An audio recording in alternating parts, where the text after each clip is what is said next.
अभी आया है, लेकिन ये नहीं लग रहा है इसमें। वो नहीं लग रहा है। हेलो। हाँ हाँ, थोड़ा नेटवर्क का प्रॉब्लम आ रहा है आज बहुत, तो ट्राई कर रहे हैं कि 5 मिनट में चालू होगा। हाँ हाँ, नेटवर्क बहुत ब्रेक हो रहा है आज, आज ठीक नहीं है। 5 मिनट में चालू होगा। आ गया। फ़ोन आ रहे हैं। ये तो आ गया और अच्छा स्पीड आ गया। ये भी चालू है, आप आ जाइए। चालू है।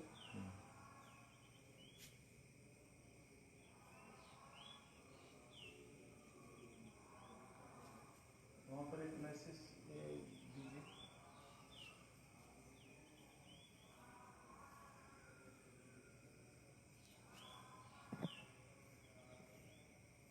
कुछ दिख नहीं रहा है स्क्रीन पे। नहीं, वो बैकग्राउंड आ रहा है ना।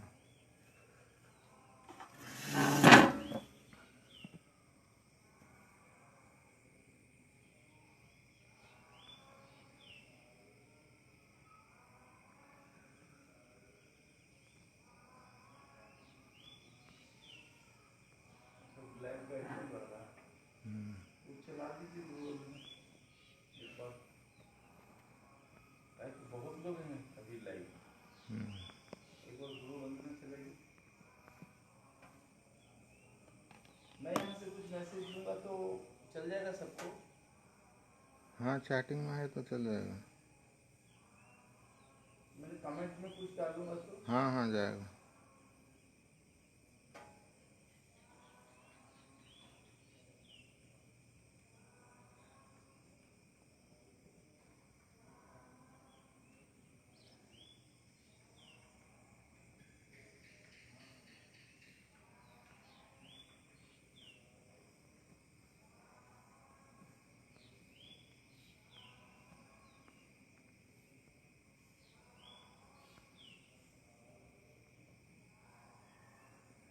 ये तो कोई एक ही व्यक्ति लाइव है।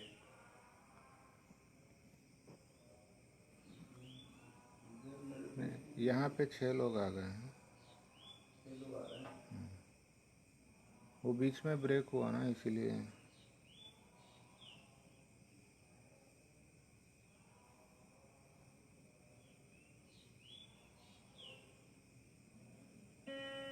ठीक है, शुरू करें। आप यहाँ पर बैठ करके देख कर लें। हाँ। ओम श्री गुरवे नमः। गुरुविन द्वारदल्ली निज ಆಗುವುದು ಶರಣು ಹೋಗಬೇಕು ಗುರು ಚರಣದಲ್ಲಿ. ಗುರು ಬ್ರಹ್ಮ ಜ್ಞಾನಿ ಗುರು ಆತ್ಮ ಜ್ಞಾನಿ ಶರಣು ಹೋಗಬೇಕು ಗುರು ಚರಣದಲ್ಲಿ. ಗುರು ನಿರ್ಗುಣರು ಗುರು ಸಗುಣರು ಸಗುಣ ನಿರ್ಗುಣವು ಗುರು ಚರಣದಲ್ಲಿ. ಗುರು ಬ್ರಹ್ಮಾನಂದ ಗುರು मुझे लगता है ये आत्मानंद अंदर भी काम करेगा ठीक से। निजानंद पड़े नहीं, अभी तो बोला ही गुरु 5 मिनट। चरणದಲ್ಲಿ. एक बार ला के देखिए ना। गुरु परम तत्व गुरु परम स्वतंत्र समाधि सुखವು गुरु चरणದಲ್ಲಿ.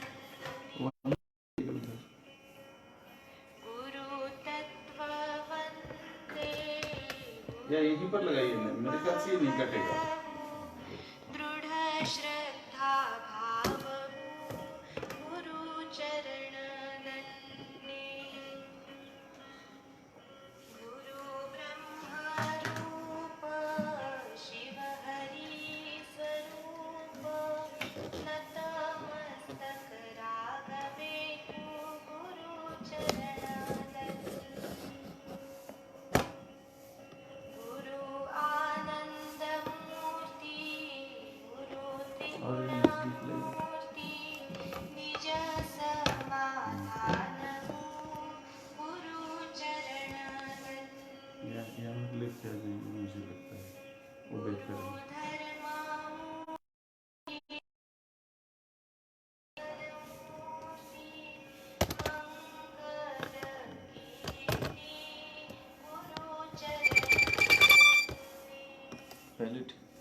स्टैंड ऊंचा किए थे तो गुरु महायोगी गुरु महात्यागी रिद्धि सिद्धि निधि गुरु चरण दल्ली छोड़ छोड़ नहीं वैसे गुरु just कल्पतरु गुरु भवतार प्रत्यक्ष सुखमु गुरु चरण दल्ली आप वहाँ बैठिए। गुरु बोधि सुवरु गुरु प्रेमी सुवरु प्रत्यक्ष अनुभवमु गुरु चरणदल्ली गुरु ज्ञानामृत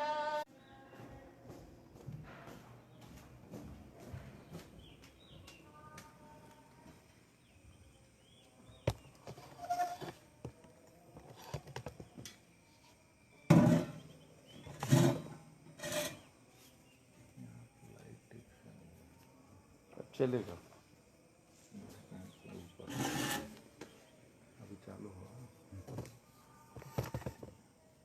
आप वहाँ बैठिए मेरे कंप्यूटर में।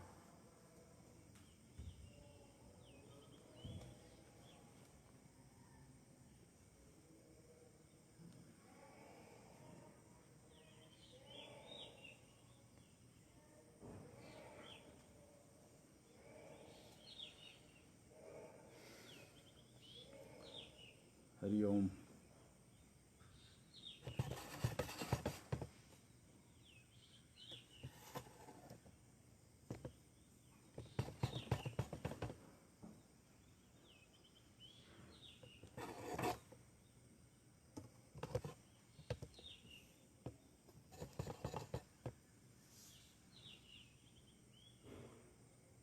ठीक है, शुरू कर सकते हैं। हरिओम। कोरोना आपदा से संबंधित यह तीसरा लाइव है।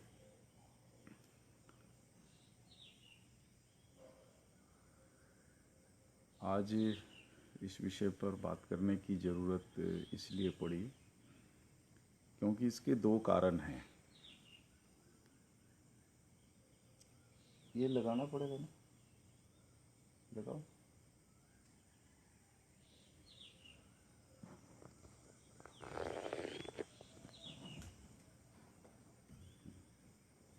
इसका नीचे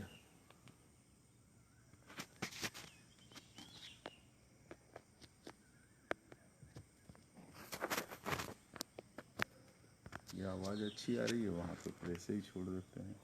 ऐसे छोड़ने के लिए हाँ? आ रही है आवाज़ अच्छी। आ रही है आप सभी को मेरी ध्वनि ठीक से सुनाई पड़ रही है?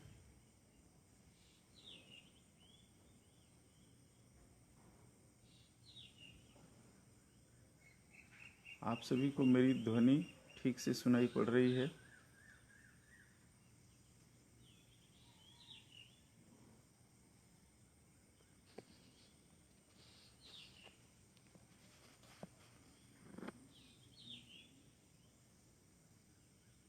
ठीक है।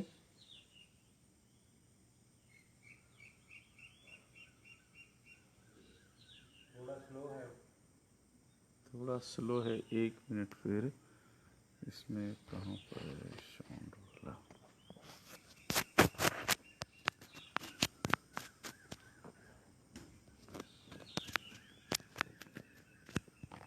देखिए कहाँ पर है साउंड। निकालिए मोबाइल को ही निकालिए।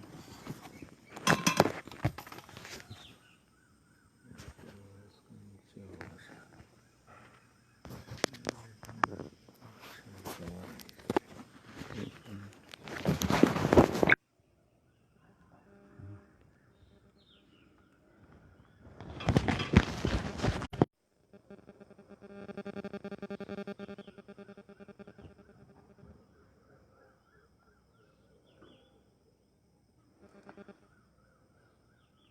कोरोना संकट विषय पर आज यह तीसरा लाइव है।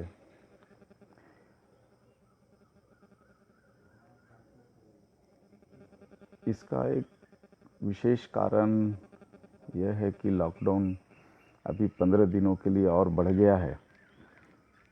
तो हमें इन 15 दिनों में क्या करना चाहिए, किस तरह की सावधानियां बरतनी चाहिए, और विशेष रूप से आने वाले समय में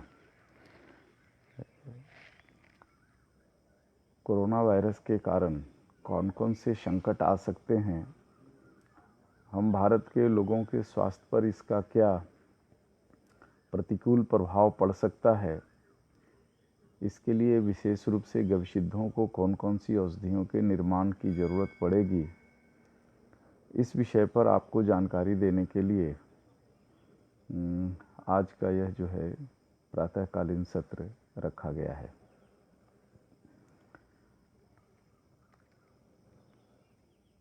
सर्वप्रथम सभी गविसिद्धों को और भारत के सभी गौ प्रेमियों से मैं कहना चाहूँगा कि 18 दिन के लिए और बंद का जो आह्वान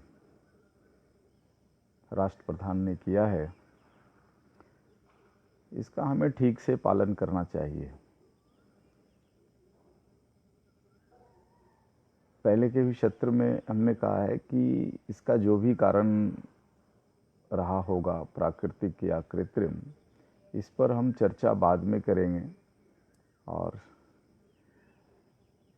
अभी जो वर्तमान में जो संकट है और इस संकट के समाधान के लिए जो दिशा निर्देश सरकार द्वारा दिए जा रहे हैं कि हम लोगों से दूरी बना करके रखें और सारी चीज़ें घर से बाहर ना निकलें, इसका पालन करना जरूरी है।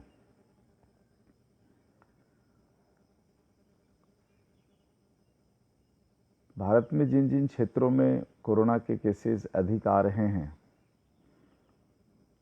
वहाँ के कई विषयों को गहराई से हमने चिंतन किया, समझने की कोशिश की है। उस समझ के आधार पर कुछ दिशा निर्देश आप सभी को मैं देना चाहूँगा। उसमें सबसे पहली बात है कि आपके पास जो कुछ भी व्यवस्था घर में पहले से है, उन्हीं व्यवस्था के आधार पर अगर हम 18 दिन और खींच लें तो ज़्यादा बेहतर है। बाज़ार पर निर्भरता कम से कम रखें, बहुत ज़रूरी पड़ने पर रखें, और विशेष रूप से सब्जी और फल को लेकर के हमें एक सावधानी बरतने की ज़रूरत है कि जो सब्जियां बाज़ार से इस लॉकडाउन में हम लेकर के आ रहे हैं या जो फल हम बाहर से खरीद कर ला रहे हैं, इसको गर्म पानी से धो लें। उबलते हुए पानी में एक बार इसे डाल लें, 10 या 15 सेकंड उसमें छोड़ दें और उसे फिर निकाल लें, और उसके बाद ही उसका उपयोग करें तो बेहतर है। यदि अपने घर की सब्जियां हैं, फल हैं, और उस पर आपने किसी भी तरह का रासायनिक चीज़ों का उपयोग नहीं किया है, तब तो ठीक है। लेकिन जो बाज़ार से चीज़ें आ रही है, उसमें प्राथमिक स्तर पर सुरक्षा के लिए कई तरह के खतरनाक रासायन छिड़के हुए होंगे, इसकी पूरी संभावना है। उसके उपयोग से हमारे शरीर में किस तरह की परेशानियां आने वाले दिनों में हो सकती है, इस पर मैं इसी सत्र में चर्चा करूंगा। फ़िलहाल आप इस विषय को गंभीरतापूर्वक लें कि जो भी सब्जियां बाज़ार से और फल आ रहे हैं, उसे आप गर्म पानी में अच्छे से धो लें, अथवा जिनके पास शुद्ध भारतीय नस्ल की गाय का गौमूत्र है, वे लोग इसे 1 मिनट के लिए गौमूत्र में डुबा दें, निकाल लें, फिर साफ़ पानी से धो करके उपयोग में करें। जिनके घरों में देसी गाय नहीं है, जिनकी उपलब्धता गाय गौमूत्र की नहीं है, वे लोग गर्म पानी में इसे धो करके काम में ले लें। यह एक गंभीर विषय है, इसे गंभीरता से लें। और मैं तो कहूँगा कि संभवतः बाज़ार में जो चीज़ें मिल रही है, उसका उपयोग कम से कम करें, तभी अच्छा है। जो कुछ भी घर में संसाधन, खाने की वस्तु पहले से रखी हुई है, उसी में इसको निपटाने की कोशिश करें। अभी पूरी दुनिया में और विशेषकर भारत में जिस दवा का उपयोग कोरोना के मरीजों पर किया जा रहा है, हाइड्रोक्सी क्लोरोक्विन नाम की जो रासायनिक दवा है,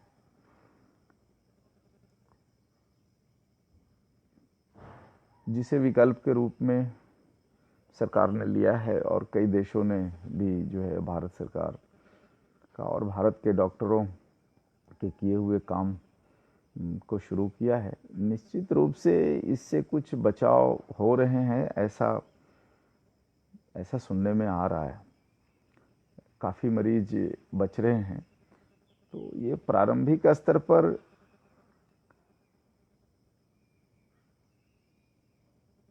इस औषधि का उपयोग ठीक हो सकता है कोरोना से मरने वालों को बचाने के दृष्टिकोण से। इस पर मैं निश्चित रूप से कुछ नहीं कह सकता हूँ, क्योंकि मैं केमिकल्स का एक्सपर्ट नहीं हूँ। फिर भी हमने थोड़ी सी चीज़ों को ढूंढने की कोशिश की, खोजने की, कि हाइड्रोक्सी क्लोरोक्विन नाम की जो औषधि है, जिसका उपयोग भारत में और अमेरिका ने बड़े स्तर पर मंगवाया है और कई देशों ने बड़े स्तर पर भारत से मंगवाया है,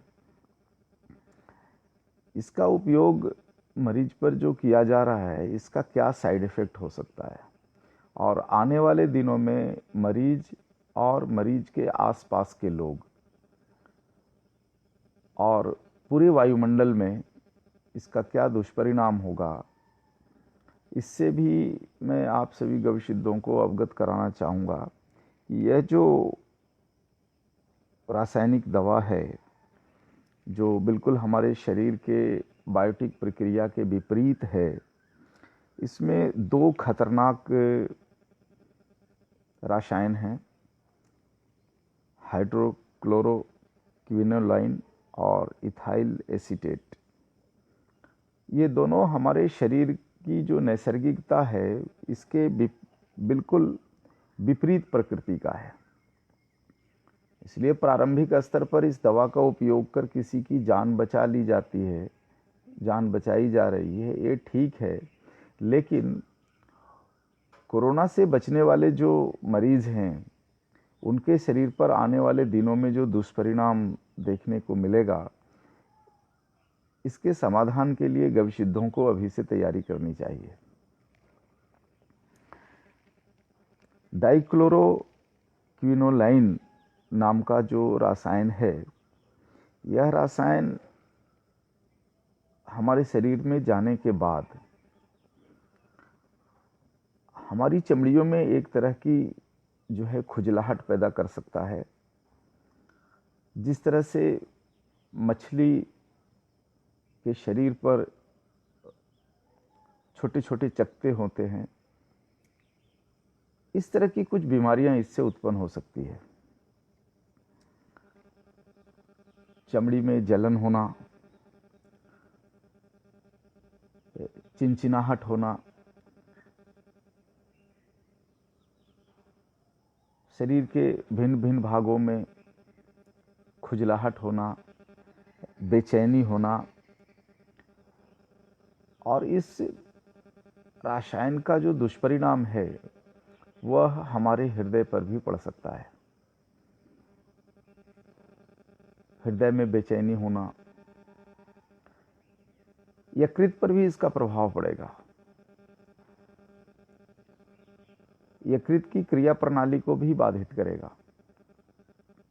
इसमें जो सबसे जो चिंता वाली बात है, चिंता वाला विषय है, वो ये है कि यह रसायन शरीर में एक बार जाने के बाद ये कई महीनों तक इसका दुष्परिणाम शरीर में देखने को मिलेगा।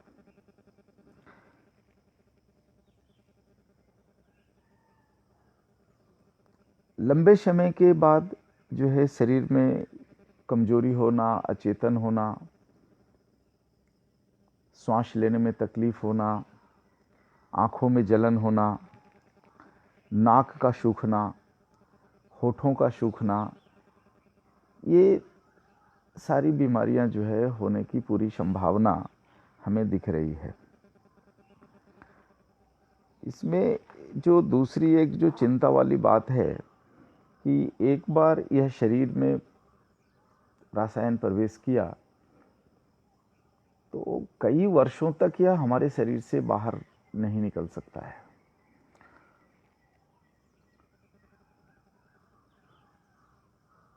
इसके अलावा हमारे व्यवहार में भी परिवर्तन हो सकता है। हमारा जो व्यवहार है दयालु होने का, कृपालु होने का, हमारे में शरीर में वात्सल्य का जो गुण है, प्रेम का गुण है, ये सारी चीज़ें जहाँ से नियंत्रित होती है वह है दिल, हृदय। यह हृदय को भी बाधित करेगा। इसलिए जो मैं चीज़ें देख रहा हूँ भविष्य में वो यह है कि कोरोना के जितने भी मरीज हैं जो ठीक हो रहे हैं और उन पर एलोपैथी की दवाइयों का जो उपयोग किया जा रहा है, यह कहीं न कहीं उनकी व्यवहारिकता को भी नुकसान पहुंचाएगा। उनमें करुणा, दया, वात्सल्य, प्रेम का जो भाव है मनुष्य होने का, ये बाधित कर सकता है, ये उसमें कुछ नुकसान पहुंचा सकता है। और पहले के सत्र में भी एक जानकारी हमने दी थी कि देखो आने वाले दिनों में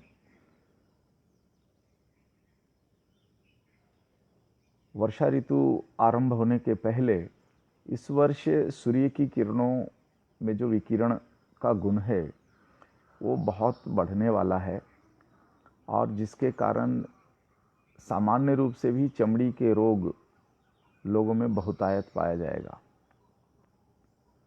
इसलिए विशेषकर गविशुद्धों से मैं कहना चाहूँगा कि आने वाले दिनों में जिन औषधियों की ज़रूरत भारत को है, भारत के मरीजों को है, उसकी तैयारी अभी से शुरू कर देनी चाहिए।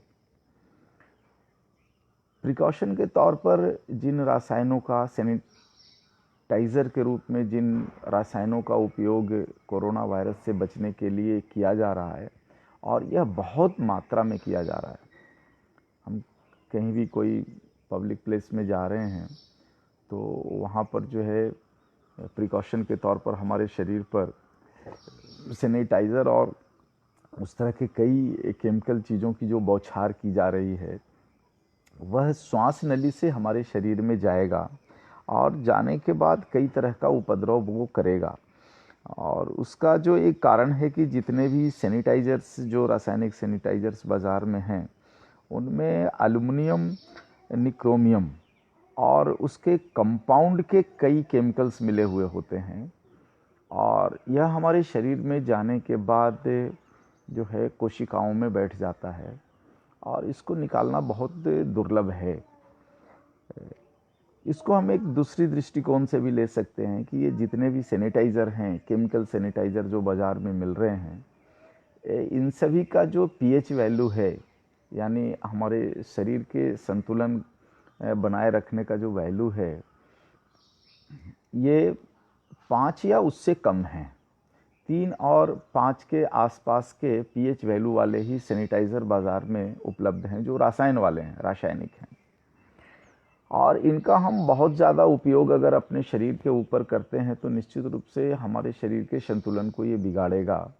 ये हमारे शरीर के संतुलन के लिए कम से कम 7 पीएच वैल्यू के रस या रसायन होने चाहिए और ये उससे बिल्कुल कम है, तो ये हमारे शरीर को काफ़ी नुकसान पहुंचाने वाला है। इसलिए गविशुद्धों को मैं विशेष रूप से कहूँगा कि आप नीम युक्त गौमूत्र अर्क को सैनिटाइज़र के रूप में कम से कम आप अपने परिवार में या अपने संबंधी में या अपने जितने आपके मरीज़ हैं, इन सभी का जो है उपयोग करें। पंचगव्य डॉक्टर एसोसिएशन ने भारत सरकार को और लगभग भारत के बहुत सारे राज्य के सीएम, आयुष के सेक्रेटरी और मंत्री, सभी को जितना संपर्क हो पाया उतने सभी लोगों को हमने पत्र लिखा है।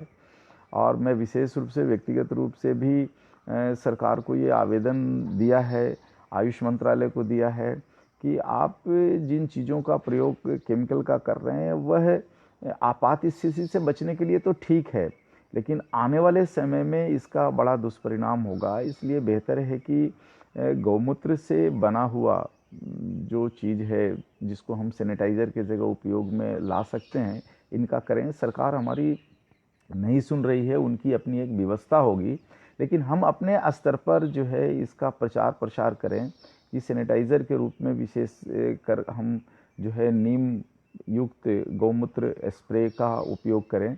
इसका जो पीएच वैल्यू है वो 9 से कहीं अधिक है, यानी हमारे शरीर का जो संतुलन है, अम्ल और क्षार के बीच का जो संतुलन है, वो संतुलन जितना होना चाहिए उससे बहुत अधिक है। हमारे शरीर का पीएच वैल्यू 7 के आसपास है और जो गौमूत्र अर्क है नीम युक्त, इसका पीएच वैल्यू 9 से 12 के बीच में वेरी करता है, अलग अलग प्रजाति और अलग अलग भूगोल में रहने वाली गाय के हिसाब से। तो हमारे शरीर के संतुलन से भी यह बेहतर है। तो निश्चित रूप से हम जो रासायनिक सैनिटाइज़र का यूज़ कर रहे हैं उसके स्थान पर गौमूत्र वाला जो सैनिटाइज़र है, सैनिटाइज़र की तरह जो हम काम में ले रहे हैं, ये बहुत ही उपयोगी होगा। और वायुमंडल में जो कुछ रासायन जो थोड़ी मात्रा में नहीं बल्कि लाखों लाख लीटर मात्रा में जो वायुमंडल में आज कोरोना से बचाव के कारण जो ये घुलाया जा रहा है ये केमिकल, इसका दुष्परिणाम तो पूरे भारत के भूगोल में होने वाला है। और जो लोग इससे बच के रहना चाह रहे हैं उनको भी होगा, क्योंकि वायु में जो चीज़ें घुल गई तो वायु किसी के बंधन में नहीं है, वह स्वतंत्र और मुक्त है और वह पूरे जो है पूरी दुनिया में भ्रमण करता है। तो आप एक स्थान पर अगर किसी रासायन को घुला दो तो निश्चित रूप से उसका जो प्रभाव है, दुष्परिणाम है, वो सब जगह फैलेगा। हम श्वास ले रहे हैं, उसमें हमारा कोई नियंत्रण नहीं है कि हम शुद्ध वायु ही लें। तो भारत के भूगोल में लाखों करोड़ों लीटर इस तरह के रासायन के घुलने के कारण यहाँ की वायु का जो पीएच है वो निश्चित रूप से हमारे शरीर के संतुलन से गिरा है और आने वाले दिनों में और गिरने वाला है। इसलिए बेहतर है कि सरकार भले ना सुने, लेकिन हम गविसिद्धर अपने परिवार के लिए, अपने मित्र गण के लिए, अपने सगे संबंधियों के लिए और विशेषकर अपने मरीजों के लिए उनको ये समझाएं कि आप जो है गौमूत्र में नीम युक्त गौमूत्र स्प्रे जो है उसको सैनिटाइज़र के काम में लो, क्योंकि इसका पीएच वैल्यू 9 से 12 के बीच में वेरी करता है। वह हमारे शरीर के बिल्कुल अनुकूल से भी ज़्यादा अच्छा है, अनुकूल ही नहीं बल्कि उससे ज़्यादा अच्छा है। तो ये सारी चीज़ें कर सकते हैं। जो दूसरी एक और बात है कि आने वाले दिनों में जो संकट खड़ा होने वाला है कोरोना के जाने के बाद, कोरोना को जाने में कम से कम 2-2.5 महीने तो और लग ही जाएंगे।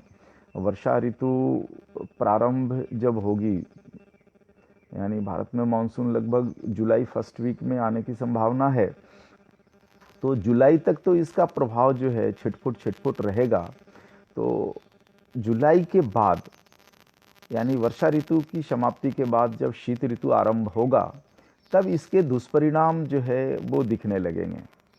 इसमें चमड़ी के रोग बहुत ज़्यादा होंगे, हृदय के रोग होंगे, यकृत के रोग होंगे, आँखों में तेज जलन हो सकती है, दृष्टि दोष हो सकता है।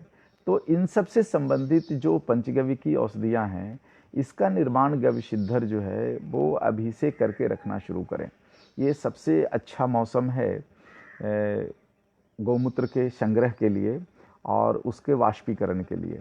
और चूर्ण वाली जितने भी औषधियाँ हैं, इन सभी औषधियों को बनाने के लिए भी अभी सबसे अच्छा मौसम है। सूर्य का ताप बहुत अच्छा है, इस ताप में आप हरी वनस्पतियों को बहुत अच्छे से आप सुखा सकते हो, छार में डुबा करके इसको सुखा सकते हो और चूर्ण भी बहुत अच्छे से हो सकता है। तो आप सभी गविसिद्ध जो हैं आप इस काम में लग जाओ। आप हृदय की बीमारियों के लिए आपको जो पढ़ाया गया है यहाँ पर कि अर्जुन युक्त गौमूत्र अर्क बनाएं आप, पुनर्नवा युक्त बनाएं आप, वह जो है आपके यकृत के लिए, हमारे यकृत के लिए बहुत अच्छा है। हृदय के लिए अर्जुन युक्त बहुत अच्छा है। और विशेषकर रेडिएशन से बचाव के लिए तुलसी युक्त गौमूत्र अर्क का निर्माण करके रखें आप। तो आने वाले दिनों में शीत ऋतु में जो इसका दुष्परिणाम सभी को होने वाला है, जिनको कोरोना हुआ है उनका भी, और जो सैनिटाइज़र और ऐसे केमिकल को प्रिकॉशन के रूप में काम में लिए हैं उनको भी ये समस्या संकट होने वाली है। तो इससे बचाव की तैयारी आप जो है अपने स्तर पर इसको कर करके रखें। अधिक से अधिक तुलसी युक्त गौमूत्र का निर्माण करें, अधिक से अधिक अर्जुन युक्त गौमूत्र अर्क का निर्माण करें, अधिक से अधिक पुनर्नवा युक्त गौमूत्र अर्क का निर्माण करें। मलहम का भी निर्माण करें, क्योंकि चर्म रोग जो है वो बहुत तेज़ी से बढ़ेगा।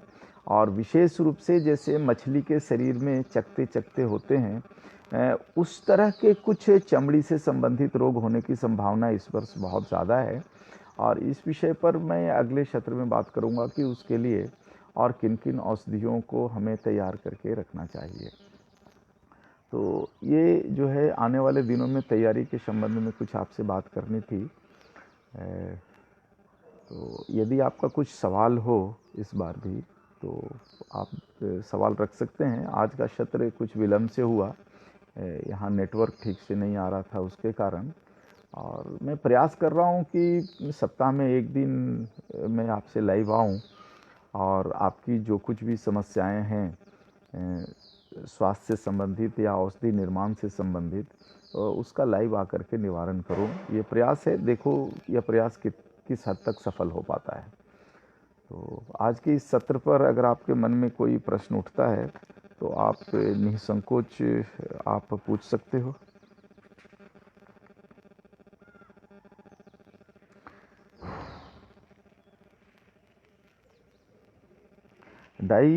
डाइक्लोरोक्विनोलाइन और इथाइल एसीटेट के कंपोजिशन से जो बनी हुई औषधि है, इस औषधि, ये औषधि नहीं कह सकते, ये जो ड्रग्स है, इसके कारण जो मैं देख रहा हूँ कि सबसे ज़्यादा लोगों के मन पर इसका प्रभाव, दुष्परिणाम होने वाला है। जो हमें संवेदना, प्रेम, दया, करुणा, वात्सल्य का जो भाव जो जागृत होता है, इसको कहीं ना कहीं वह चोट पहुंचाएगा। तो मस्तिष्क से संबंधित बीमारियों के लिए हमें आने वाले समय में तैयार रहना है। तो यदि आपका कुछ प्रश्न है तो आप प्रश्न करें। इसमें बैटरी लो है।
आप लोगों को इस तरह के जो छोटे छोटे लाइव जो है वो देने का जो मैं प्रयास कर रहा हूँ, वो किस हद तक उपयोगी है आप ज़रूर हमें लिखें कमेंट बॉक्स में,